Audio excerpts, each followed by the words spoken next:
Huyu jamaa ambaye anaitwa Matiang'i amefanya ukarabati, amekuwa akifanya ukora, akisema eti askari walienda kwake wakamshika. Mimi wacha niwaulize, huyu jamaa rafiki akija kukutembelea kuna shida? Si hao askari walikuwa wanafanya kazi na yeye? Kwa hivyo kuna shida askari wakienda kutembelea yeye? Yeye anaenda kutembelea Uhuru Kenyatta. Sasa yeye askari wakitembelea yeye, iko shida yoyote? Na sisi tunataka tumwambie ile kiburi yake na madharau alikuwa nayo, akashika watu wengine kama Oscar Sudi. Yeye jana anaitwa pale, anaingiza baridi, anasema ati yeye amekuwa bubu, ameshindwa kuongea. Mimi nataka kuambia Bwana Kindiki anipe nafasi, mahali alishika Sudi akaongea, pia mimi nishike yeye huko chini, pia yeye aweze kuongea, si ndio?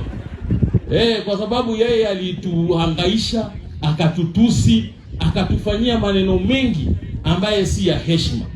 Kwa hivyo sisi tunataka kusema, mimi ni Mkisii na mimi nataka niseme, kama Matiang'i alifanya makosa ya yote, wacha ashikwe, aregeshe pesa ya umma, ndio hii pesa ya umma iweze kusaidia wananchi wa Kenya.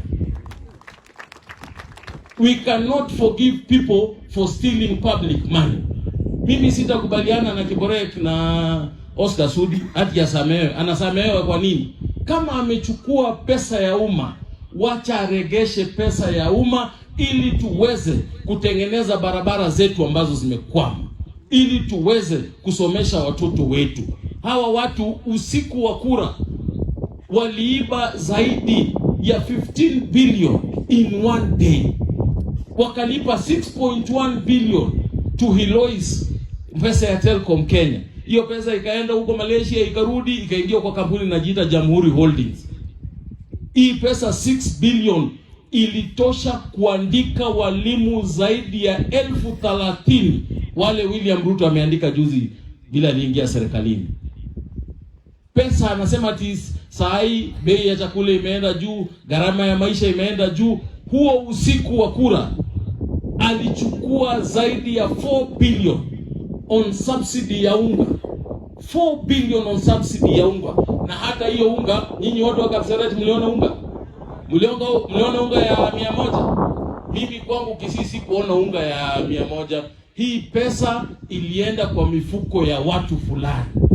Na sisi tunataka DCI, NIS, polisi wetu, ile pesa ambayo iliibiwa wachunguze. Wale waliochukua hiyo pesa tunawajua, walete hiyo pesa, wananchi wa Jamhuri ya Kenya waweze kusaidika. Si ndio? Yes, sisi hatubembelezi watu. Ile wakati wa kubembeleza iliisha. Pesa ya umma irudishwe na wananchi waweze kupata yale mafaa wanayofaa kupata. Ya mwisho,